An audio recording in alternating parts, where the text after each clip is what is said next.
चला या निमित्ताने उद्धव ठाकरेंची करमणूक झाली, हे काय कमी नाही. खिशात नाही आणा आणि बाजीराव म्हणा असलं सरकार आणि असले नेते आहेत. हे आहे की नाहीये हे सगळं जनतेने पाहिलेलं आहे. तुम्ही जे काही बोलतायत हे आम्ही करून दाखवलेलं आहे. आज मुंबईमधील सगळे कोस्टल रोड चालू झालेले आहेत, अनेक प्रकल्प मार्गी लागलेले आहेत, अनेक योजनेला मंजुरी मिळालेली आहे. आणि जे तुमची पोटदुखी आहे, ज्यांच्यामुळे तुमची सत्ता गेली, त्या लाडक्या बहिणीचे पैसे सुद्धा चालू आहेत. तुमचा पक्ष नाही, तुमचा एक गट आहे. आता हे ठरवणार का आमचा पक्ष आहे का गट आहे? हे थोडी ठरवणार आहेत. हे सुप्रीम कोर्ट ठरवत आहे आणि सुप्रीम कोर्टाने आम्हाला मान्यता दिलेली आहे.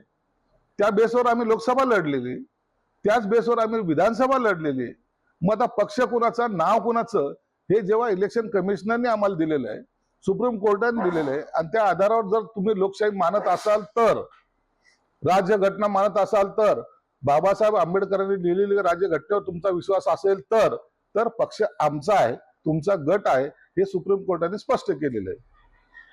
बरं, उद्धव ठाकरे यांनी हिंदुत्व सोडलं असं तुम्ही बोंबलत असता आणि आता सौगाते मोदी सुरू केलंय, मग याला काय म्हणाल? जसं तुम्ही दरवेळेला जे जशी बाजू आली तसं पलटलेले आहे. तुमच्या रॅलीमध्ये मुसाचा डान्स लोकांनी पाहिलेला आहे, तुमच्या रॅलीमध्ये पाकिस्तानचा झेंडा लोकांनी पाहिलेला आहे, आणि तुम्ही त्या गल्लोगल्ली गेलेले लोकांनी पाहिलेलं आहे. म्हणून आता निवडणुका झाल्यात, परंतु निवडणुका झाल्यानंतर सुद्धा आमची भूमिका ती नव्हती. आमची भूमिका पहिल्यापासून एकच आहे, जी शिवसेना प्रमुखाची होती. जो मुस्लिम या देशाचा बद्दल स्वाभिमान बाळगेल, जो या देशाला मानतो, जो या देशाचं गुणगान गातो, तो आमचा.